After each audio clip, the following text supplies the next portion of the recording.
உபாகமத்தின் புஸ்தகம் 32வது அதிகாரம் 12வது வசனம் இப்படியாய் சொல்லுகிறது, கர்த்தர் ஒருவரே அவனை நடத்தினார். கர்த்தர் ஒருவரே அவனை நடத்தினார். யார் அந்த அவன்? இஸ்ரவேலை வசனம் சொல்லுகிறது. இந்த பெரிய வனாந்தரத்தில் அவன் நடந்து வரல, அவன் பாதையை கண்டுபிடிக்கவில்லை, அவன் சரியான திசையை நோக்கி நடந்து வரவில்லை, அவன் நடந்து வரல, அவனை ஒருவர் நடத்தினார்.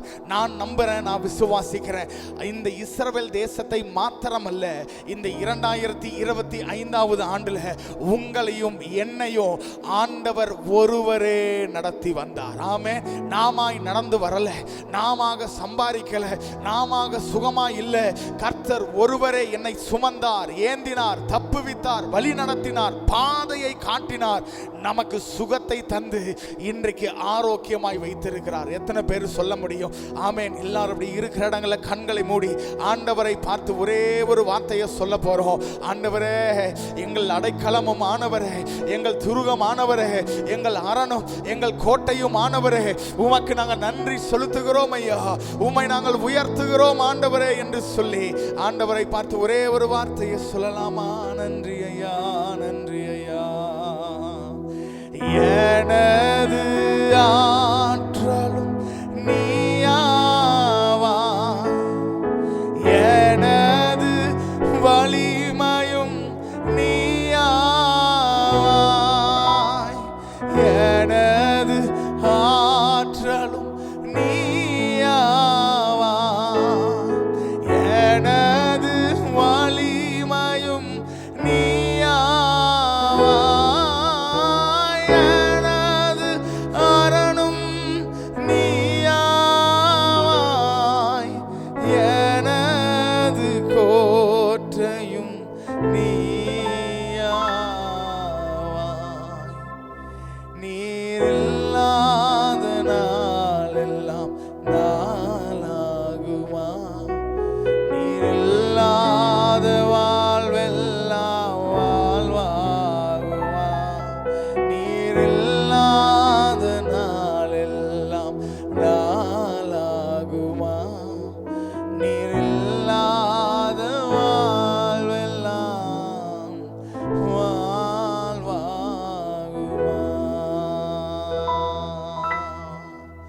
ஆமென். ஹல்லேலூயா. கர்த்தர் நல்லவர்.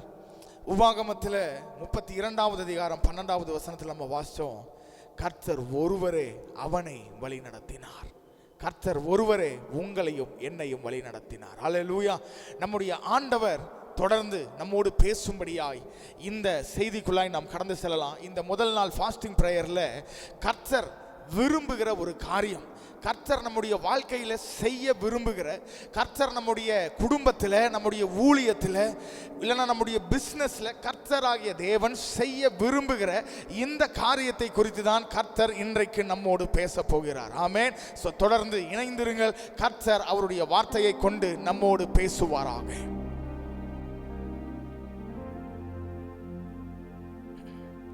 Praise the Lord. அப்ப நம்முடைய தேவன் எப்படிப்பட்டவர் அப்படின்னா, தம்மை நம்புகிற ஜனங்களை வழிநடத்த விரும்புகிற ஒரு தேவன். ஆமென். அவரை யாரெல்லாம் நம்புகிறார்களோ அவர்களை கைவிட தெரியாதவர், அவர்களை கைவிடாத ஒரு நல்ல தேவனை நாம் ஆராதிக்கிறோம். விசேஷமா இந்த 2025வது ஆண்டுல கர்த்தர் உங்களுக்கும் எனக்கும் நல்லவராக இருந்தார். கர்த்தர் நம்மை போஷித்தார், நம்முடைய காரியங்கள் எல்லாவற்றையும் பொறுப்பெடுத்துக் கொண்டார். கடந்த நாட்கள்ல ஒரு சகோதரி ஒரு சாட்சியை சொன்னாங்க. அந்த சாட்சி எனக்குள்ள ஒரு பெரிய ஒரு அசைவையும், கர்த்தர் மேல் எவ்வளவு நம்ம வைராக்கியமாய் கர்த்தருக்காக நிற்க வேண்டும் என்கிற ஒரு வாஞ்சையை எனக்குள்ள அது உண்டாக்கினது. அந்த சாட்சியை நான் சொல்ல விரும்புகிறேன். அந்த சிஸ்டருக்கு 7 வயதுல ஒரு பையன் இருக்கிறான். அவனுக்கு 2 கிட்னியும் ஃபெயிலியர் ஆயிருச்சு. டாக்டர் கிட்ட கூட்டிட்டு போனா டாக்டர் என்ன சொல்லிட்டாங்கன்னா, வாரத்தில் 2 தடவை அவனுக்கு டயாலிசிஸ் பண்ணணும். அது மாத்திரமல்ல, ரொம்ப முக்கியமான ஒரு கண்டிஷன், ஒரு நாளைக்கு 1/2 லிட்டர் லிக்விட் தான் அவ குடிக்கணும். லிக்விட்னா தண்ணி மாத்திரமல்ல, சாம்பாராக இருக்கலாம், ரசமாக இருக்கலாம், லிக்விட் ஃபார்மில் தண்ணியாய் அவன் மொத்தமே ஒரு நாளைக்கு 1/2 லிட்டர் தான் குடிக்க முடியும். இப்படிப்பட்ட ஒரு கடினமான சூழ்நிலையில் ஒரு நாள் இந்த சிஸ்டர் 11 மணிக்கு இரவில் தன்னுடைய மகனுக்காக ஜெபித்து கொண்டு இருக்கிறார்கள். தூக்கத்திலிருந்து எழுமின அந்த மகன் எலும்பி பயங்கரமா அழுக ஆரம்பிக்கிறான். என்னப்பா ஆச்சு, ஏன் அழுகிற? அம்மா பயங்கர தாகமா இருக்கு, என்னால தாகம் தாங்கவே முடியல, நாக்கெல்லாம் விரண்டுருச்சு, கொஞ்சம் குடிக்கிறதுக்கு தண்ணி கொடுங்க. அம்மா சொல்றாங்க, மகனே பகல்லையே உன்னுடைய 1/2 லிட்டர் கோட்டாவை நீ குடிச்சு முடிச்சுட்ட, இதுக்கு மேல நீ ஒரு 100 மில்லி, ஏன் ஒரு 1/2 டம்ளர் கொஞ்சம் நீ குடிச்சாலும் அது உன்னுடைய சரீரத்திற்கு பெரிய பாதிப்பு உண்டாக்கும், தயவு செஞ்சு வேண்டான்னா அவன் உருண்டு பிறண்டு அழுகிறான். இல்ல என்ன ஆனாலும் பரவாயில்ல, எனக்கு தண்ணி வேணும். ரொம்ப அழுகையோட கண்ணீரோட இந்த சகோதரி கிச்சனுக்கு போய் 1/2 டம்ளர் தண்ணி எடுத்துட்டு வந்து கொடுக்கும் போது அந்த பையனை பார்த்து சொன்னாங்களாமா, மகனே இந்த தண்ணிய வாயில ஊத்திக்கோ, ஒரு நிமிஷம் தண்ணிய வாயில வச்சுட்டு கொஞ்சம் வாய் கொஞ்சம் ஈரமானதுக்கு பிறகு அந்த தண்ணியை நீ துப்பிரு, முழுங்கிராதன்னு சொன்னாங்களாமா. அதுக்கப்புறம் ஆண்டவர் அற்புதமாய் அதிசயம் செஞ்சு அந்த மகனை குணப்படுத்தினார். ஆனா நான் யோசிச்சு பார்த்தேன், ஆண்டவரே ஒரு நாளைக்கு எவ்வளோ நம்ம சாப்பிட்றோம், எவ்வளோ தண்ணி குடிக்கிறோம், எவ்வளோ டீ குடிக்கிறோம், எவ்வளோ காஃபி குடிக்கிறோம், நினைச்சதை வாங்கி சாப்பிட்றோம். ஐயோ இது சாப்பிடலாமன்னு யோசிக்காம பயம் இல்லாம நிம்மதியா நம்ம இருக்கிறோம் அப்படின்னா அதற்கு ஒரே ஒரு காரணம் நான் நம்புறேன், நம்ம சரீரத்தை நல்லா பார்த்துக்கிறோம், நல்லா ஆரோக்கியமா இருக்கிறோம், எக்ஸசைஸ் பண்றோம், ஜெபிக்கிறோம், பரிசுத்தமா இருக்கிறோம். இதெல்லாம் இல்லை, நான் தைரியமா சொல்ல முடியும், கர்த்தர் ஒருவரே என்னை தாங்குகிறார், கர்த்தர் ஒருவரே என்னை நடத்துகிறார், கர்த்தர் ஒருவரே என்னை சுமக்கிறார். அதான் வசனம் சொல்லுகிறது, ஒரு தகப்பன் தன் பிள்ளையை சுமப்பது போல நம்முடைய ஆண்டவராகிய தேவன் நம்மை சுமந்து வருகிறாராமா. எப்பெல்லாம் நம்மால் நடக்க முடியல, என்னால் ஓட முடியல, என்னால் செய்ய முடியலன்னு சோர்ந்து போய் உட்கார்றோமோ அப்பெல்லாம் நம்முடைய தகப்பனாகிய தேவன் நம்மை சுமந்து வருகிற நல்ல தேவனை நீங்களும் நானும் ஆராதிக்கிறோம்.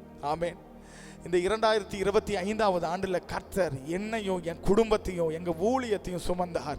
நான் விசுவாசிக்கிறேன், நிச்சயமாய் உங்களையும் சுமந்திருப்பார், உங்களுக்கும் நல்லவராய் இருந்திருப்பார், உங்களையும் கர்த்தர் வழி நடத்தி இருப்பார். அது மாத்திரமல்ல, வருகிற ஆண்டிலும் கர்த்தர் நம்மை வழி நடத்த விரும்புகிறார் என்பதை தான் இந்த செய்தியின் மூலமாய் கர்த்தர் நம்மோடு பேச விரும்புகிறார். ஆமென். அப்போ உபாகமம் 32:12 நம்ம வாசம், கர்த்தர் ஒருவரே அவனை வழி நடத்துகிறார். அப்ப அவருடைய ஜனங்களை வழி நடத்த விரும்புகிற ஒரு ஆண்டவர். நம்மை கைவிடுற ஒரு தேவனை ஆராதிக்கல, நம்மை மறந்து தூரமா இருக்கிற ஒரு ஆண்டவரை ஆராதிக்கல, நம்மோடு இசைந்து நம்மோடு கூட இருக்க விரும்புகிற, நம்மை கரம் பிடித்து வழி நடத்த விரும்புகிற ஒரு நல்ல தேவனை நீங்களும் நானும் ஆராதிக்கிறோம். ஹல்லேலூயா. இன்னைக்கு செய்தியில 2 காரியங்களை தான் பார்க்க போகிறோம். இந்த நல்ல வழி நடத்த விரும்புகிற தேவன் அவரை நம்புகிற அவருடைய ஜனத்தை எப்படி வழி நடத்துவார் என்கிற 2 காரியத்தை தான் இன்றைக்கு தேவனாகிய கர்த்தர் நம்மோடு பேச போகிறார். ஆமென். சோ கர்த்தர் நம்மோடு தொடர்ந்து பேசுவாராக. வாசிக்கலாம் யாத்ராகமத்தின் புஸ்தகம் 12வது அதிகாரம் அதோடைய 31வது வசனம். ராத்திரியிலே அவன் மோசேவையும் ஆரோனையும் அழைப்பித்து, நீங்களும் இஸ்ரவேல் புத்திரரும் எழுந்து என் ஜனத்தை விட்டு புறப்பட்டு போய் அப்படின்னு இந்த வசனம் சொல்லுகிறது.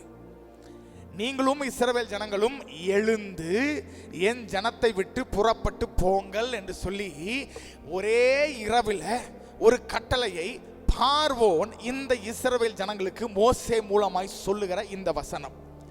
400 இல்லைனா 430 ஆண்டுகளாய் அடிமைத்தனத்தில் இந்த இஸ்ரவேல் ஜனங்கள் இருக்கிறார்கள். ஆனால் ஒரு நாள் திடீரென்று சொல்லி இரவிலேயே நீங்க கிளம்பணும், இன்னைக்கு நைட்டே நீங்க கிளம்பணும் அப்படின்னு பார்வோன் சொல்லிட்டான். சொன்னதற்கான காரணம் தெரியும். கர்த்தர் 10 வாதைகளை செய்து பார்வோனையும் அவனுடைய ஜனங்களையும் அடித்து துவைத்து விட்டார். அதனால அவனுக்கு வேற வழி இல்லாம கர்த்தருக்கு பயந்து கர்த்தருடைய ஜனங்களை விடுதலை செய்யறான். அதுல எந்த பிரச்சனையும் இல்லை. ஆனா எந்த நேரத்தில் அவன் விடுதலை செய்கிறான் என்பதுதான் முக்கியம். இரவு நேரத்தில்.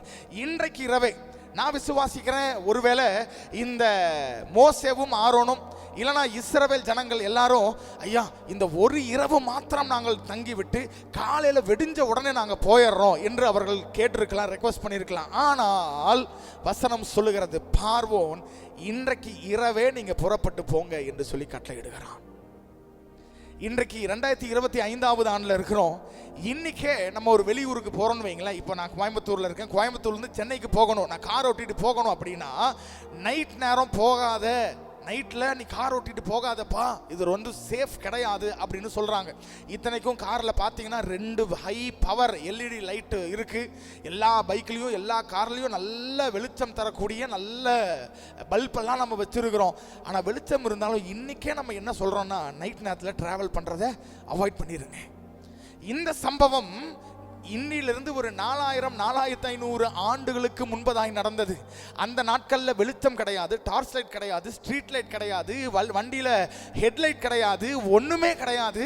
இன்னும் ஜனங்களுக்கு எகிப்தை விட்டு இல்லைன்னா அந்த ராம்சேஸ்ங்கிற பட்டணத்தை விட்டு வெளியே வந்தாங்கன்னா எந்த திசையில் போகணும் தெரியாது, எந்த வழி எடுக்கணும் தெரியாது, போகிற பாதை சரியா தெரியாது, ஒன்றுமே தெரியாது. ஆனாலும் இந்த இஸ்ரவேல் ஜனங்கள் புறப்பட்டார்கள். அன்றைக்கு இரவே அவர்கள் புறப்பட்டு கானானுக்கு நேராக பிரயாணம் செய்ய ஆரம்பித்தார்கள். காரணம் என்ன தெரியுமா? அவங்களுக்கு தெரியும், எங்களுக்கு ஒருவேளை திசை தெரியாமல் இருக்கலாம், எங்க போறோம் எங்களுக்கு தெரியாமல் இருக்கலாம், ஒரு 10 அடிக்கு முன்னாடி என்ன இருக்குன்னு சொல்லி எங்களுக்கு தெரியாமல் இருக்கலாம். ஆனால் எங்களை வழி நடத்தக்கூடிய, எங்களோடு பிரயாணிக்கிற இந்த அக்னி ஸ்தம்பமானது எங்களுக்கு முன்பதாக இருக்கிற வரைக்கும் எங்கள் பாதையை குறித்து, எங்கள் எதிர்காலத்தை குறித்து, எங்கே போக வேண்டும் என்கிறதை குறித்து நாங்கள் பயப்பட மாட்டோம் என்கிற விசுவாசத்தோடு அவர்கள் புறப்பட தொடங்கினார்கள். அல்லேலூயா. ஒண்ணுமே தெரியாதுங்க, ஆனா கர்த்தரை நம்பி அன்றைக்கு இரவு, that very night they started their journey. இந்த 2025வது ஆண்டு முழுவதும் கர்த்தர் நம்மை நடத்தினார், உண்மைதான். ஆனா 2026 எப்படி சிஸ்டர் இருக்கும், இல்லை எப்படி பிரதர் இருக்கும்னா நோ ஐடியா, தெரியலங்க. ஆசீர்வாதமா இருக்குமா தெரியல, நன்மையா இருக்குமா தெரியல, எப்படி ஆசீர்வதிக்கப்படும், எப்படி கடன் கட்ட போறோம், இல்லை எப்படி நம்ம சூழ்நிலையை மாற்ற போறோம், எப்படி பிசினஸ் செய்ய போறோம், என்ன செய்ய போறோம், என்ன ஐடியா வச்சிருக்கீங்க, என்ன பிளான் வச்சிருக்கீங்க, ஒண்ணுமே தெரியாது. ஒரு ஐடியா இல்லை, ஒரு பிளான் இல்லை. ஆனா எங்களுக்கு ஒண்ணு மாத்திரம் தெரியும், எங்களை வழி நடத்துகிற தேவன் அவர் எங்களுக்கு முன்பதாய் சென்று கொண்டிருக்கிறார். அவரை பின்பற்றுகிற நாங்களோ திசை மாறி போக மாட்டோம். ஏன்னா அவரே வெளிச்சமாய் இருக்கிறார், அவரே இருளில் எங்களுக்கு வெளிச்சமாய், அவரே நாங்கள் போக வேண்டிய பாதையை காட்டுகிற எங்கள் தேவனாகிய கர்த்தராய், அவரே வெளிச்சமாய் எங்க வாழ்க்கையில், எங்க குடும்பத்தில், எங்கள் எதிர்காலத்தில், எங்க ஊழியத்தில் இருக்கிறதுனால நாங்கள் பயப்பட மாட்டோம், நாங்கள் சோர்ந்து போக மாட்டோம். ஹல்லேலூயா, ஹல்லேலூயா. கர்த்தர் நல்லவர். சோ முதலாவது தேவனாகிய கர்த்தர் அவருடைய பிள்ளைகளை எப்படி வழி நடத்துகிறார் அப்படின்னா, இருளில் அவர் வழி நடத்துகிறார். ஆனா இருளில் நடப்பதற்கும் இரவில் பிரயாணம் செய்வதற்கும் மற்றவர்கள் பயப்படலாம். ஆனால் ஒளியாகவே இருக்கிற தேவனை கொண்டிருக்கிற ஜனமாகிய நீங்களும் நானும் பயப்பட வேண்டிய அவசியமே கிடையாது. ஹல்லேலூயா. இந்த முதல் நாள் ஃபாஸ்டிங் பிரேயர்ல கர்த்தர் உங்களையும் என்னையும் உற்சாகப்படுத்த விரும்புகிற காரியம் என்ன தெரியுமா? 2025வது ஆண்டு எப்படி இருந்துச்சோ அதை பத்தி பிரச்சனை இல்லை. ஆனா இன்றைக்கு இந்த ஜெபத்திலே கலந்திருக்கிற நீங்களும் நானும் ஆண்டவரை பார்த்து சொல்ல வேண்டிய ஒரு காரியம், ஆண்டவரே எங்களுக்கு முன்பதாக நீர் வனாந்தரத்தில் நடந்து போக போறீங்க. எப்போ? அடுத்த ஆண்டுல 26வது ஆண்டுல எங்களுக்கு முன்பதாக வனாந்தரம் இருக்குதா, எங்களுக்கு முன்பதாக பெரிய செங்கடல் இருக்குதா, எங்களுக்கு முன்பதாக திசை தெரியாத பெரிய ஒரு வறண்ட பூமி இருக்கிறது உண்மைதான். ஆனால் அதை கண்டு நாங்கள் அஞ்சி, அதை கண்டு நாங்கள் பயப்பட மாட்டோம். ஏன்னா எங்களை வழி நடத்த வேண்டிய தேவன் அவர் வெளிச்சமாய் இருளில் இருக்கிறபடியால், அவர் எங்களுக்கு முன்பதாய் பாதை காட்டும்படியாய் போய் கொண்டிருக்கிறபடியால், அவரை பின்பற்றுகிற நாங்களோ ஒரு நாளும் பயப்படாமல் அவரை பின்பற்றும்படியாய் இன்றைக்கு எங்களை நாங்கள் அர்ப்பணிக்கிறோம். ஆண்டவரே, ஹல்லேலூயா. எத்தனை பேர் அர்ப்பணிக்க ஆயத்தமா இருக்கிறீங்க? இந்த முதல் நாளிலேயே ஆண்டவரை பார்த்து சொல்ல போறோம், ஆண்டவரே 2025ல் நான் முழுவதுமாய் கர்த்தருக்கு நான் அர்ப்பணிச்சு கர்த்தர் சொன்னதெல்லாம் கேட்டனா அப்படின்னா பெரிய ஒரு கேள்விக்குறி. பட் ஆனால் 26வது ஆண்டுல நான் நுழைவதற்கு முன்பதாக ஒரு தீர்மானம் எடுக்கிறேன். இந்த 26வது ஆண்டில் கர்த்தர் சொல்லுகிற பிரகாரம் நான் செய்வேன். கர்த்தருடைய வார்த்தையை கொண்டு என்னோடு பேசுகிற பிரகாரம் என்னை நான் கீழ்ப்படுத்துவேன். அதை நான் செய்வதற்கும், அதை நான் பின்பற்றுவதற்கும், அதன்படி நான் நடப்பதற்கும், என் குடும்பத்தை, என் பிள்ளைகளை, என் மனைவி, என் கணவன், எனக்கு உண்டான எல்லாவற்றையும் தேவனுடைய வார்த்தையின்படி நடத்துவதற்கு என்னை நான் அர்ப்பணிக்கிற ஆண்டவரே என்று சொல்லி அர்ப்பணிக்கிறவர்களை தான் கர்த்தர் இருளில் நடத்த வெளிச்சமாய் நமக்கு முன்பதாய் இருக்கிறார். ஹல்லேலூயா. ஆமாங்க. ஸோ இந்த நாளில் கர்த்தர் நம்மோடு பேசி உற்சாகப்படுத்துகிற ஒரு காரியம் என்னன்னா, 2026 குறித்து நமக்கு எதுவுமே தெரியாமல் இருக்கலாம், பிளாங்காக இருக்கலாம். என்ன படிக்க போகிறோம் தெரியல, எப்படி கடனை கட்ட போகிறோம் தெரியல, எப்படி கல்யாணம் செஞ்சு வைக்க போகிறோம் என் மகனுக்கோ என் மகளுக்கோ தெரியல, என்னுடைய சூழ்நிலையை எப்படி மாற்ற போகிறோம் தெரியல, அவமானம் எப்படி மாறப்போகிறது தெரியல, இந்த வியாதி இருக்கிறது, இந்த வியாதி சரியாகுமா தெரியல, ஒன்றுமே தெரியலனாலும் பிரச்சனை இல்லை. நீங்களும் நானும் இன்றைக்கு தெரிந்து கொள்ள வேண்டிய, அறிந்து கொள்ள வேண்டிய, விசுவாசிக்க வேண்டிய ஒரே ஒரு காரியம் என்னன்னா, எனக்கு முன்பதா என் தேவன் கடந்து செல்கிறார், அவருக்கு பின்னாடி நான் போறேன், எனக்கு ஒரு நாளும் ஒரு தீங்கும் வராது. நான் நடக்கிறது வனாந்தரம் தான். பொதுவாக கிறிஸ்துவர்களை பார்த்தாலே மற்றவர்களுக்கு கொஞ்சம் ஏளனமாக தான் இருக்கும். ஏன்னா நம்ம கஷ்டப்படுகிற ஜனங்கள், நம்ம வாழ்க்கையை பார்த்தோம் அப்படின்னா வனாந்தரத்தில் பிரயாணம் செய்கிற ஜனங்கள். வெளியே இருந்து பார்க்கறதுக்கு வனாந்தரத்தை போல தான் தெரியும். ஐயோ இந்த குடும்பம் பாருங்க வனாந்தரத்தில் இருக்காங்க, வறுமையில் இருக்கிறாங்க, பிரச்சனையில் இருக்கிறாங்க, போராட்டத்தில் இருக்கிறாங்க. அன்னைக்கு இஸ்ரவேல் ஜனத்தை பார்த்தோம், அப்படிதான் எல்லா ஜனமும் சொன்னாங்க, பாரு நல்ல எகிப்து தேசத்தை விட்டு இவங்கெல்லாம் வனாந்தரத்துக்குள்ள போறாங்க, எப்படி சாப்பாட்டுக்கு என்ன பண்ணுவாங்க, தண்ணிக்கு என்ன பண்ணுவாங்க. ஏன்னா போறது சும்மா ஒரு 500 100 இல்லைன்னா 1000 ஜனங்கள் அல்ல, ஏறத்தாழ 30 லட்சம் ஜனங்கள். இவ்வளோ ஜனங்களுக்கு ஆகாரம் எப்படிங்க செய்யறது, தண்ணி குடிக்க எங்கிருந்து கிடைக்கும், என்ன பண்ண போறாங்க, அவ்வளவுதான். இவங்க சாப்டர் இதோட முடிஞ்சிச்சு, இதுக்கு மேல இவங்களுக்கு எதிர்காலம் இல்லை. இதுக்கு இவங்க இங்கேயே அடிமையா இருந்திருந்தா கூட ஏதோ கஞ்சிக்கோ கூழுக்கோ அப்படி இப்படின்னு கஷ்டப்பட்டு வேலை செஞ்சு சாப்பாடுக்காக கஷ்டம் இல்லாம இருந்திருக்கலாம். வனாந்தரத்துல போய் அழிய போறாங்க, இந்த ஆண்டவரை நம்பி போய் இவங்களை ஒன்றும் இல்லாம ஆக்க போறாரு ஆண்டவர் அப்படின்னு தான் நினைச்சாங்க. வெளியிருந்து பார்க்கறக்கும் அப்படிதான் இருந்துச்சு. ஆனால் நடந்தது நமக்கு எல்லாருக்கும் தெரியும். இத்தனை லட்சம் ஜனங்கள் விதைக்கவும் இல்லை, அறுக்கவும் இல்லை, விவசாயம் செய்யலை, அக்ரிகல்ச்சர் பண்ணலை, ஒன்றும் செய்யலை. ஒரு நாள் கூட இந்த ஜனங்கள் பட்டினியா இல்லை. ஒரு நாள் கூட பசிக்குது ஆண்டவரே, சாப்பாட்டுக்கு என்ன பண்ணுவோம், ஐயோ நாங்கள் சாப்பாட்டுக்கு வழி இல்லாமல் கஷ்டப்படுறோமேன்னு. there was not even a single day. ஒரு நாள் கூட இவங்க சாப்பாட்டுக்கு கஷ்டப்படலை. குடிக்க தண்ணி இல்லாமல் கஷ்டப்பட்டாங்களா? நோ. ஆண்டவர் நேர்த்தியாய் நடத்தினார். இன்றைக்கு வெளியே இருந்து கிறிஸ்துவத்தை பார்க்கும் பொழுது, வெளியே இருந்து உங்க குடும்பத்தை, என் குடும்பத்தை பார்க்கும் பொழுது, ஐயோ பாவங்க வனாந்தரத்தில் நடக்கிறாங்களே, எப்படி நடக்க போறாங்க, இவங்க பிள்ளையை எப்படி கரை சேர்த்த போறாங்க, இவங்க ஊழியம் எப்படி வளரப்போகுது, இவங்க கடனை கட்டி எப்படி நல்லா வாழ போறாங்க, என்ன பண்ணுவாங்களோ, ஐயோ பாவம் அப்படிங்கிறத போல தெரியலாம். ஆனா வனாந்தரத்தில் நடந்து கொண்டிருக்கிற உங்களுக்கும் எனக்கும் மட்டும்தான் தெரியும், நான் நடக்கிற பாதை வனாந்தரமா இருக்கலாம், ஆனால் இந்த வனாந்தரத்தையும் கர்த்தர் எனக்கு வயல்வெளியாக மாற்றி வனாந்தரத்தில் நடக்கிறதா இருந்தாலோ எனக்கு ஒரு குறைவும் இல்லாமல் கர்த்தர் என்னை இதுவரையும் நடத்தி வருகிறார். 26வது ஆண்டிலும் கர்த்தர் நடத்துவார் என்கிற கர்த்தர் மேல் நீங்கள் வைக்க வேண்டிய விசுவாசத்தை இன்னும் இந்த முதல் நாளிலேயே பலப்படுத்தும்படியாக தான் கர்த்தர் உங்களோடு பேசிக் கொண்டிருக்கிறார். அல்லேலூயா. எத்தனை பேருக்கு நான் சொல்லுகிற காரியம் புரியுது? இன்னைக்கு ஆண்டவரை பார்த்து ஜஸ்ட் டேக் 1 minute, ஒரு நிமிஷம் அப்படியே நம்ம இருக்கிற இடங்களில் கண்களை மூடி, ஆமா ஆண்டவரே, அப்பா 26ல் என்ன பண்ண போகிறோம் தெரியாது, ஒரு பிளானும் இல்லை, ஒரு ஐடியாவும் இல்லை, என்ன நத்திங், பிளாங்காக இருக்கிறோம். ஆனால் எங்களுக்கு ஒன்று தெரியும், எங்களை நேர்த்தியாக நடத்துகிற ஒரு தேவன் எங்களோடு கூட இருக்கிறீங்கப்பா. எங்களை நேர்த்தியாய் நடத்துகிற நீங்க எங்களுக்கு முன்பதாய் கடந்து செல்றீங்க. எங்களை ஆண்டவரே ஒரு குறைவும் இல்லாமல் வனாந்தரத்தில் நடந்தாலும் ஒரு குறைவும் இல்லாமல் வழி நடத்தக்கூடிய தேவன் நீர் எங்களோடு கூட இருக்கிறீங்கப்பா. அதற்காக நாங்கள் நன்றி செலுத்துகிறோம் என்று சொல்லி கர்த்தருக்கு நாம் நன்றி செலுத்துவோம். நம்ம விசுவாசத்தை கர்த்தரை பார்த்து நம்ம அறிக்கை செய்வோம். கர்த்தர் நிச்சயமாய் பெரிய காரியங்களை செய்வார். ஹல்லேலூயா. கர்த்தர் நல்லவர். ஸோ முதலாவது கர்த்தர் அவருடைய பிள்ளைகளை எப்படி வழி நடத்துகிறார் அப்படின்னா, இருளில் வழி நடத்துகிறார். வெளியே இருந்து பார்க்கறக்கு இருளில் நடக்கிறாங்களேப்பா அப்படிதான் தெரியும். ஆனால் இருளில் நம்ம நடக்கலை, நமக்கு முன்பதாக வெளிச்சம் தருகிற பெரிய ஒரு அக்னி ஸ்தம்பம் நமக்கு முன்பதாக இருக்கிறது. ஆமென். ஸோ 2026க்குள்ள என்டர் ஆகும் போதே பெரிய ஒரு நம்பிக்கையோடு எனக்கு முன்பதாக ஒரு அக்னி ஸ்தம்பம் கடந்து செல்ல போகிறது. அந்த அக்னி ஸ்தம்பம் என்னையும் என் குடும்பத்தையும் என் பிள்ளைகளையும் வழி நடத்தும். ஒரு குறைவும் இல்லாமல் கர்த்தரனை நேர்த்தியாய் நடத்துவார் என்று சொல்லி விசுவாசத்தோடு, அது மாத்திரம் பத்தாது, ரெண்டாவது அவருக்கு பின்னாடி நம்ம நடந்தா தான் இதெல்லாம் நடக்கும். நம்ம பாட்டுக்கு இஷ்டத்துக்கு என்னுடைய பிளான் படி நான் போடுற ஆலோசனையின்படி நடந்துட்டு அக்னி ஸ்தம்பம் மேக ஸ்தம்பம்னா nothing is going to work. ஒரே ஒரு காரியம், நீங்கள் நான் வழி நடத்துவீங்கப்பா, அதுக்கு முன்பதாக நான் உங்கள் பின்னாடி நான் வர என்னை அர்ப்பணிக்கிறேன். அதுதான் முதல் மெயினான காரியம். ரெண்டாவது, அவருடைய ஜனங்களை கர்த்தர் எப்படி வழி நடத்துகிறாராமா? சங்கீதம் 106 அதிகாரம் 9வது வசனம் சொல்லுகிறது, அவர் சிவந்த சமுத்திரத்தை அதட்டினார், அது வற்றி போயிற்று. ஓகே, வெட்டாந்தரையில் நடக்கிறதை போல அவர்களை ஆழங்களில் நடந்து போக பண்ணினார். ஆழங்களில் நடந்து போக பண்ணினார் என்று சொல்லி இந்த வசனம் சொல்லுகிறது. ஆமென். அப்போ இந்த ஜனங்கள் எல்லாரும் செங்கடலை தாண்டி வந்தாங்க இல்லையா?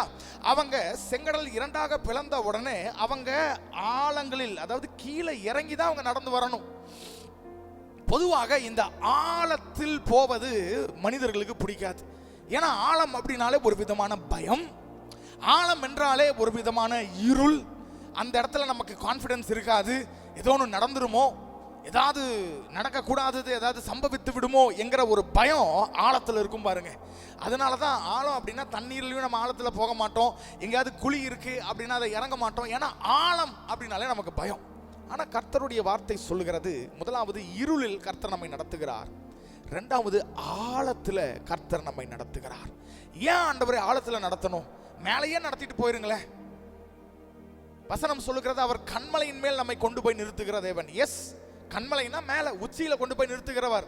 ஆனா அங்க போகணும்னா முதலாவது நம்ம ஆழங்களுக்குள்ள கடந்து செல்வதற்கு நம்மை அர்ப்பணிக்கணும். இதுல ஒரு பெரிய பிரச்சனை என்ன தெரியுமா? ஃபர்ஸ்ட் பாயிண்ட் நம்ம செஞ்சோம் அப்படின்னா, ஃபர்ஸ்ட் பாயிண்ட் என்னது? கர்த்தரை பின்பற்றுகிறது தான் ஃபர்ஸ்ட் பாயிண்ட். அவர் இருளில் நடத்துவார், ஆனால் அந்த இருளில் அவருடைய பாதையை, அவருடைய வார்த்தையின்படி அந்த இருளில் நடக்க நம்மை அர்ப்பணிக்கணும். ஸோ அவருடைய பாதையில் அப்படியே நடந்து போயிட்டு இருந்தோம்னா திடீர்னு பார்த்தா ஆழத்துக்கு கர்த்தர் கொண்டு போயிடுவார். ஆண்டவரே, ஏற்கனவே வாழ்க்கையில் இருள், ஏற்கனவே வாழ்க்கையில் இத்தனை பிரச்சனை, எங்கே போகிறோன்னு தெரியாமல் அப்படியே தடவி கொண்டு பயந்து கொண்டு இருக்கிறோம். இப்போ அந்த இருளில் ரெண்டாவது பாயிண்ட் என்ன? ஆழங்கள். இருட்டா இருக்கு, ரெண்டாவது ஆழத்திலையும் கர்த்தர் கொண்டு போறாருன்னா எப்படி ஆண்டவரே? வாழ்க்கை என்ன ஆகுதுன்னு எங்களுக்கு ஒண்ணுமே புரியலையே. ஆனா கர்த்தர் சொல்லுகிறார், பயப்படாதே, நான் உன்னோடு கூட இருக்கிறேன், நான் உன்னை வழி நடத்துகிறேன்.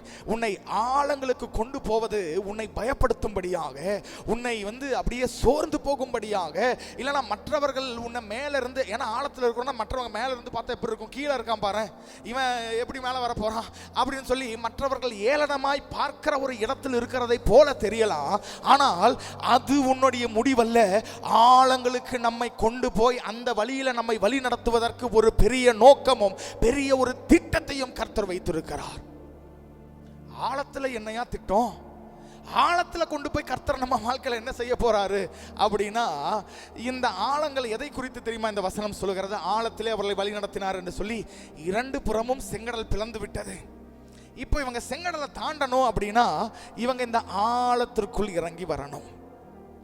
சரி, ஆழத்திற்குள் இறங்கி வராங்க. இப்போ வந்ததுக்கு பிறகு என்ன ஆச்சுன்னா, இதற்கு முந்தின அதிகாரத்தில் இந்த பார்வோனும் அவனுடைய சேனையும் இஸ்ரவேல் ஜனங்களை நாங்கள் கொன்று அவர்களை பழி வாங்குவோம் அப்படின்னு சொல்லி பயங்கர ஒரு வெறியோட வந்துட்டு இருக்கிறாங்க இல்லையா? அவர்களை அழிக்க வேண்டும் என்றால் இந்த இஸ்ரவேல் ஜனங்கள் ஆழத்துல இறங்கணும். இவங்க இறங்குனாங்கன்னா, அவங்க இறங்குறாங்கல்ல, அப்ப நம்மளும் ஆழத்துல இறங்கலாம்னு சொல்லி சத்ரு இறங்குவான். ஆனா இறங்கின நீங்களும் நானும் அந்த பக்கம் கரை ஏறிடுவோம். நம்மை துரத்தி வந்த சத்துரு, நம்மை துரத்தி வந்த பிரச்சனைகள், நம்மை துரத்தி வந்த போராட்டங்கள், நம்மை அழிக்க நினைத்த காரியங்கள் எல்லாம் அந்த ஆழத்திலேயே கர்த்தர் அழித்து விடுவார். ஹல்லேலூயா. அப்ப 2026 ஆண்டு எப்படிங்க இருக்கும்? நிச்சயமா நான் சொல்லுகிறேன், இருளாய் இருக்கும், ரெண்டாவது ஆழமாய் இருக்கும். ஏன் ஆண்டவரை இருள் அப்படின்னா, அப்பதான் தேவனுடைய வெளிச்சம் உங்க வாழ்க்கையில, ஏன் வாழ்க்கையில பிரதிபலிக்கும். இரண்டாவது 26வது ஆண்டு ஆசீர்வாதமா இருக்கும்னு சொல்லுவீங்கன்னு பார்த்தா 26வது ஆண்டு இருளாக, அடுத்தது 26வது ஆண்டு ஆழத்தில் ஆண்டவர் கொண்டு போவார்னு சொல்றீங்களே. ஏன்? ஏன்னா நீங்க 26வது ஆண்டு ஆழத்துல போவீங்க, ஆனா மடிந்து போக மாட்டோம். அந்த ஆண்டுடைய முடிவில் மீண்டும் அக்கறையை நாம் மேலே ஏறுவோம்.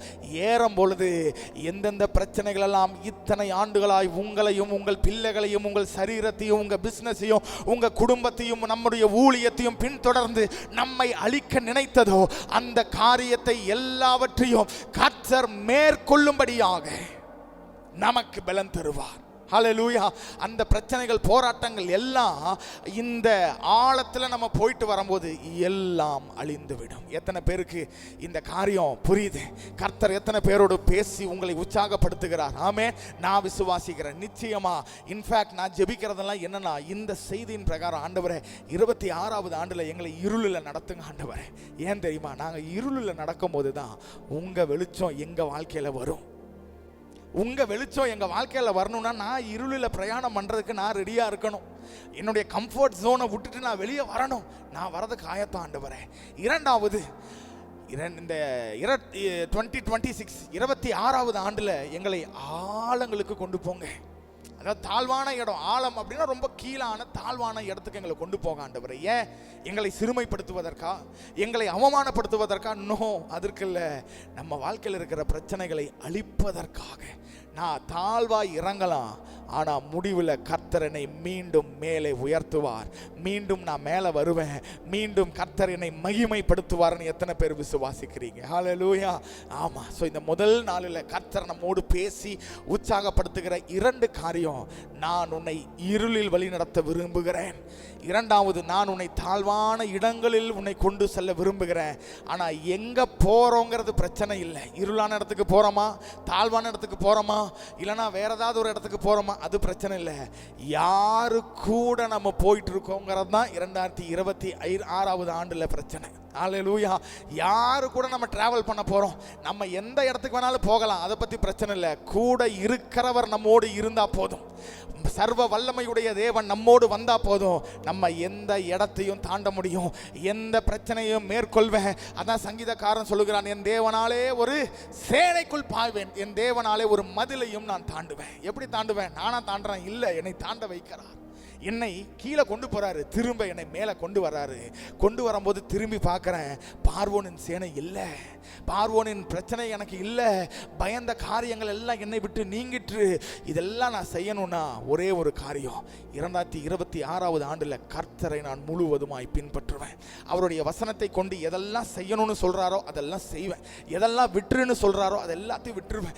எதெல்லாம் கர்த்தருக்கு பிரியமில்லையோ அதெல்லாம் என்னுடைய வாழ்க்கையை விட்டு நான் அகற்றி விடுவேன். கர்த்தருக்கென்று நான் பிரியமாய் வாழுவேன். ஹல்லேலூயா, ஹல்லேலூயா. கர்த்தர் உங்களோடு பேசி இருப்பார் என்று சொல்லி நான் விசுவாசிக்கிறேன். இருக்கிற இடங்கள் அப்படியே கண்களை மூடி நம்ம ஜெபிக்கலாம். நன்றி ஆண்டவரே, உம்முடைய வார்த்தையை அனுப்பி எங்களோடு பேசி நாங்கள் ஆண்டவரை 26ல் செய்ய வேண்டிய காரியங்களையும் நாங்கள் செய்தார் கர்த்தர் எங்களுக்கு என்ன செய்வீர் என்பதையும் எங்களோடு மிக தெளிவாக சுருக்கமாக, ஆனால் உம்முடைய வார்த்தையை கொண்டு தெளிவாய் நீர் பேசின உங்க கிருபைக்காக நன்றி செலுத்துகிறோம். இந்த வார்த்தையை கேட்டு மறந்து விடுகிறவர்களாய் அல்ல, இதன்படி செய்ய எங்களுக்கு பலன் தாரும். உண்மையே நாங்கள் பின்பற்ற நாங்கள் விரும்புகிறோம் ஆண்டவரே. எங்களை ஆசீர்வதிங்க. எல்லா துதிக நமக்குமே ஒருவருக்கே செலுத்துகிறோம். நீர் ஒருவர் மாத்திரம் பெருகுவீராக, நாங்கள் சிறுகணும் ஆண்டவரே. இயேசுவின் நாமத்தில் ஜெபிக்கிறோம் எங்கள் ஜீவனுள்ள நல்ல பிதாவே. ஆமென், ஆமென்.